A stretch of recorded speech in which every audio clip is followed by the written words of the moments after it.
quelques trésors de la Bible. En Palestine, il y a bientôt 2000 ans, Jésus, que la paix soit sur lui, annonçait une bonne nouvelle, la venue du royaume de Dieu. Beaucoup de gens le suivaient, l'écoutaient, lui parlaient et lui posaient des questions sur ce royaume de Dieu. Pour leur répondre, Jésus leur racontait souvent des paraboles. Les paraboles, ce sont des histoires très simples que l'on retient facilement. Jésus voulait aider les gens à découvrir des choses difficiles ou importantes sur l'amour de Dieu et l'amour des autres. En lisant une parabole, on ne cherche pas seulement une réponse à une question, mais on en découvre aussi des nouvelles.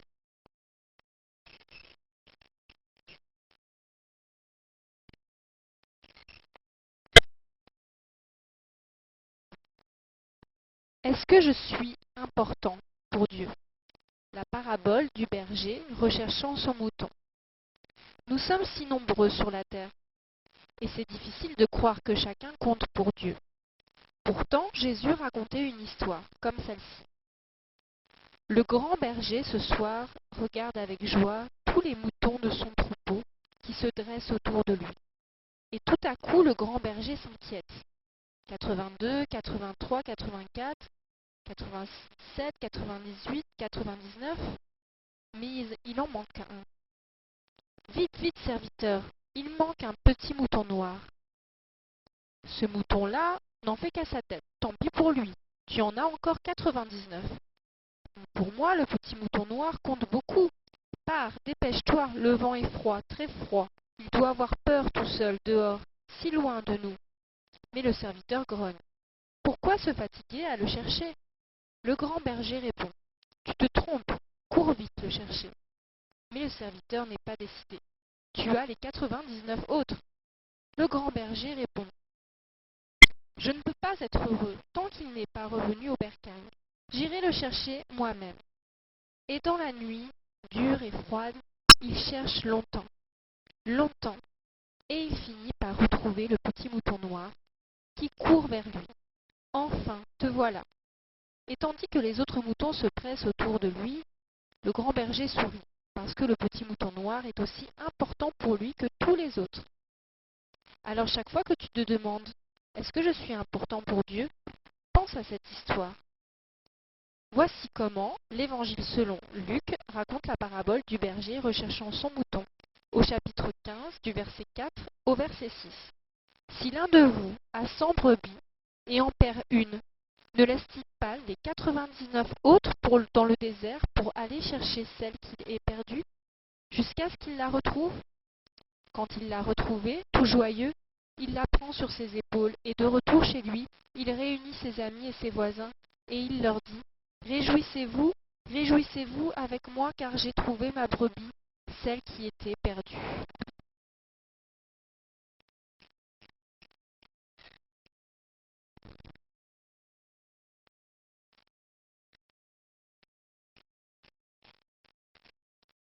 La parabole du père et de ses deux fils.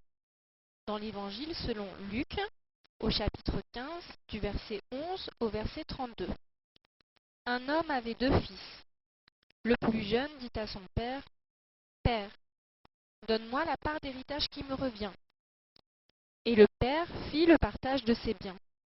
Peu de jours après, le plus jeune rassembla tout ce qu'il avait et partit pour un pays lointain, où il gaspilla sa fortune en menant une vie de désordre. Quand il eut tout dépensé, une grande famine survint dans cette région, et il commença à se trouver dans la misère. Il alla s'embaucher chez un homme du pays, qui l'envoya dans ses champs, garder les porcs.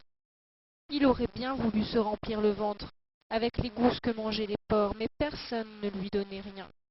Alors il réfléchit. Tant d'ouvriers chez mon père ont du pain en abondance, et moi je meurs de faim. Je vais retourner chez mon père, et je lui dirai, « Père, j'ai péché contre le ciel et contre toi, je ne mérite plus d'être appelé ton fils, prends-moi comme l'un de tes ouvriers. » Il partit donc pour aller chez son père. Comme il était encore loin, son père l'aperçut et fut saisi de pitié. Il courut se jeter à son cou et le couvrit de baisers.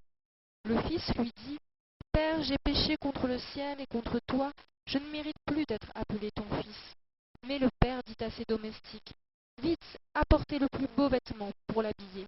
Mettez-lui une bague au doigt et des sandales aux pieds. Allez chercher le veau gras, tuez-le. Mangeons et festoyons, car mon fils que voilà était mort, et il est revenu à la vie. Il était perdu, et il est retrouvé. » Et ils commencèrent la fête. Le fils aîné était au champ. À son retour, quand il fut pris près de la maison, il entendit la musique et les danses. Appelant un de ses domestiques, il demanda ce qui se passait.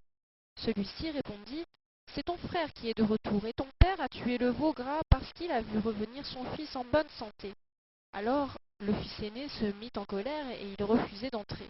Son père qui était sorti le suppliait, mais il répliqua, « Il y a tant d'années que je suis à ton service sans avoir jamais désobéi à tes ordres, et jamais tu ne m'as donné un chevreau pour festoyer avec mes amis. Mais quand ton fils que voilà est arrivé, après avoir dépensé ton bien avec des filles, tu as fait tuer pour lui le veau gras. » Le père répondit, « Toi, mon enfant, tu es toujours avec moi, et tout ce qui est à moi est à toi. Il fallait bien festoyer et se réjouir, car ton frère que voilà était mort, et il est revenu à la vie. Il était perdu, et il est retrouvé. »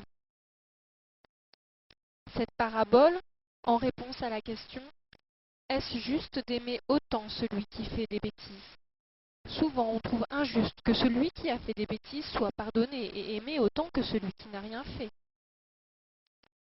Comme Jésus allait souvent parler et manger avec des Juifs qui ne suivaient pas bien leur religion, certains trouvaient ça injuste. Pour leur faire comprendre pourquoi il aimait autant les uns que les autres, Jésus leur raconta donc cette histoire de la parabole du Père et de ses deux fils.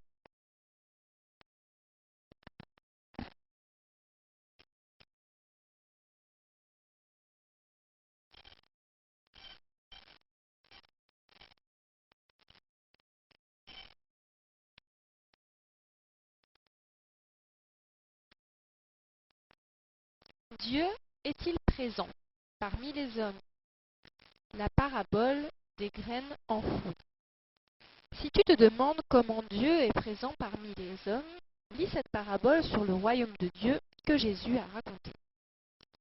Un paysan sème des graines dans son champ. Puis il attend longtemps. Longtemps, les jours passent, le paysan s'occupe à d'autres travaux de la ferme. La nuit passe, plusieurs nuits passent. Tout dort, le champ reste nu. Mais il y a tout un travail de germination sous la terre. Les graines se fendillent, les racines s'enfoncent dans le sol, des petites pousses s'élèvent vers la surface. Le paysan ne voit toujours rien. Puis les pousses crèvent la surface du sol et le champ se couvre de très nombreuses petites herbes vertes. Les herbes grandissent et deviennent des épis de blé. Quand les épis sont mûrs, le paysan commence la moisson. Quand on regarde la vie des hommes, beaucoup de gens pensent qu'on ne voit pas la présence de Dieu, mais peut-être est-elle cachée. Voici comment l'Évangile, selon Marc, raconte la parabole des graines enfouies, au chapitre 4, du verset 26 au verset 29. Il en est du règne de Dieu comme d'un homme qui jette le grain dans son champ. Nuit et jour, qu'il dorme ou qu'il se lève, la semence germe et grandit, et il ne sait comment. D'elle-même, la terre produit d'abord l'herbe, puis l'épis, enfin du blé plein l'épis.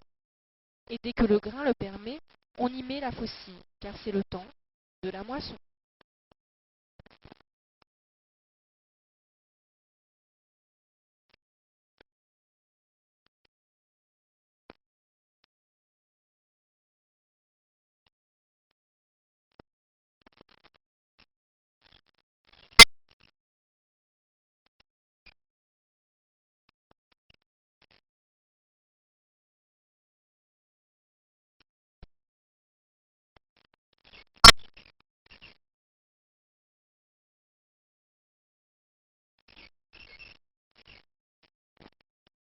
Quelques trésors de la Bible.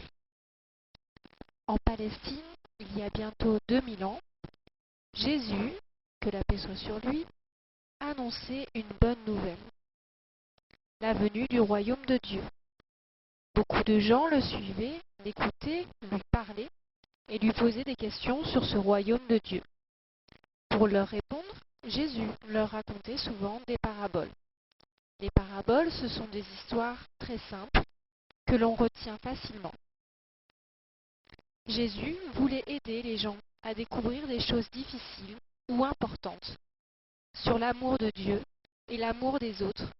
En lisant une parabole, on ne cherche pas seulement une réponse à une question, mais on en découvre aussi des nouvelles.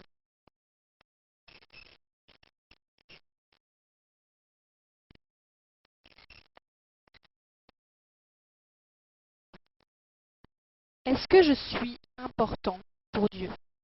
La parabole du berger recherchant son mouton. Nous sommes si nombreux sur la terre, et c'est difficile de croire que chacun compte pour Dieu. Pourtant, Jésus racontait une histoire comme celle-ci. Le grand berger, ce soir, regarde avec joie tous les moutons de son troupeau qui se dressent autour de lui. Et tout à coup, le grand berger s'inquiète. 82, 83, 84, 87, 98, 99, mais il en manque un. Vite, vite, serviteur, il manque un petit mouton noir. Ce mouton-là n'en fait qu'à sa tête. Tant pis pour lui. Tu en as encore 99. Pour moi, le petit mouton noir compte beaucoup. Pars, dépêche-toi, le vent est froid, très froid. Il doit avoir peur tout seul, dehors, si loin de nous. Mais le serviteur grogne. Pourquoi se fatiguer à le chercher? Le grand berger répond. Tu te trompes, cours vite le chercher. Mais le serviteur n'est pas décidé. Tu as les 99 autres. Le grand berger répond. Je ne peux pas être heureux tant qu'il n'est pas revenu au bercail. J'irai le chercher moi-même. Et dans la nuit, dure et froide, il cherche longtemps, longtemps, et il finit par retrouver le petit mouton noir qui court vers lui. Enfin, te voilà. Et tandis que les autres moutons se pressent autour de lui, le grand berger sourit, parce que le petit mouton noir est aussi important pour lui que tous les autres. Alors chaque fois que tu te demandes est-ce que je suis important pour Dieu, pense à cette histoire. Voici comment l'Évangile selon Luc raconte la parabole du berger recherchant son mouton, au chapitre 15 du verset 4 au verset 6. Si l'un de vous a 100 brebis et en perd une, ne laisse-t-il pas les 99 autres dans le désert pour aller chercher celle qui est perdue, jusqu'à ce qu'il la retrouve? Quand il l'a retrouvée, tout joyeux, il la prend sur ses épaules et de retour chez lui, il réunit ses amis et ses voisins et il leur dit réjouissez-vous, réjouissez-vous avec moi car j'ai trouvé ma brebis, celle qui était perdue.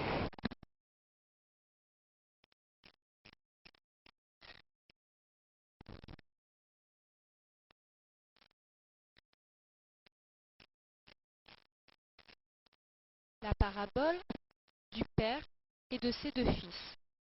Dans l'Évangile selon Luc, au chapitre 15, du verset 11 au verset 32. Un homme avait deux fils. Le plus jeune dit à son père, Père, donne-moi la part d'héritage qui me revient.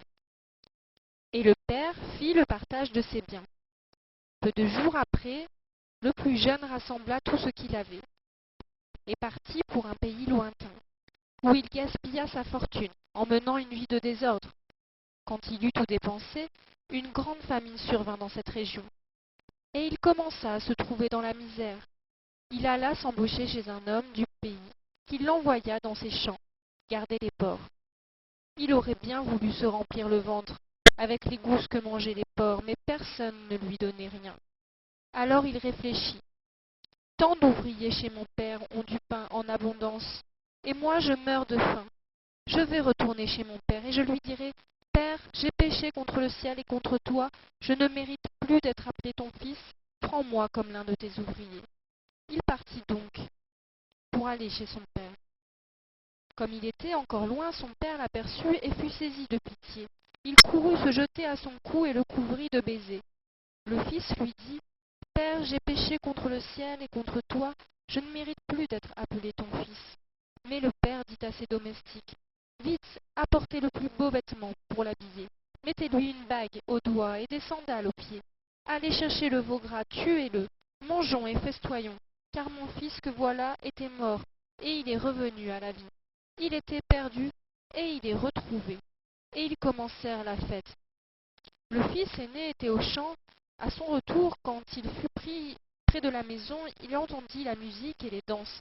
Appelant un de ses domestiques, il demanda ce qui se passait. Celui-ci répondit: C'est ton frère qui est de retour, et ton père a tué le veau gras parce qu'il a vu revenir son fils en bonne santé. Alors le fils aîné se mit en colère et il refusait d'entrer. Son père qui était sorti le suppliait, mais il répliqua: Il y a tant d'années que je suis à ton service sans avoir jamais désobéi à tes ordres, et jamais tu ne m'as donné un chevreau pour festoyer avec mes amis. Mais quand ton fils que voilà est arrivé, après avoir dépensé ton bien avec des filles, tu as fait tuer pour lui le veau gras. Le père répondit: Toi, mon enfant, tu es toujours avec moi, et tout ce qui est à moi est à toi. Il fallait bien festoyer et se réjouir, car ton frère que voilà était mort, et il est revenu à la vie. Il était perdu, et il est retrouvé. Cette parabole, en réponse à la question: Est-ce juste d'aimer autant celui qui fait des bêtises? Souvent on trouve injuste que celui qui a fait des bêtises soit pardonné et aimé autant que celui qui n'a rien fait. Comme Jésus allait souvent parler et manger avec des Juifs qui ne suivaient pas bien leur religion, certains trouvaient ça injuste. Pour leur faire comprendre pourquoi il aimait autant les uns que les autres, Jésus leur raconta donc cette histoire de la parabole du Père et de ses deux fils.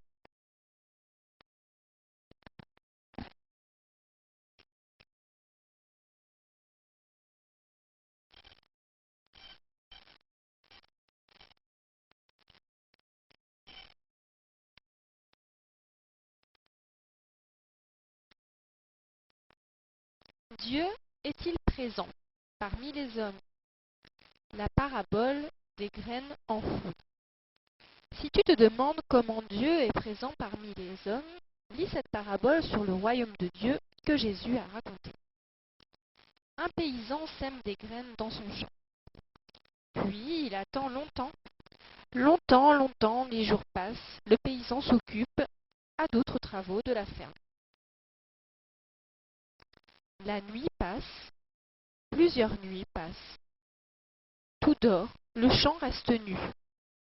Mais il y a tout un travail de germination sous la terre. Les graines se fendillent, des racines s'enfoncent dans le sol, des petites pousses s'élèvent vers la surface. Le paysan ne voit toujours rien. Puis les pousses crèvent la surface du sol et le champ se couvre de très nombreuses petites herbes vertes. Les herbes grandissent et deviennent des épis de blé. Quand les épis sont mûrs, le paysan commence la moisson.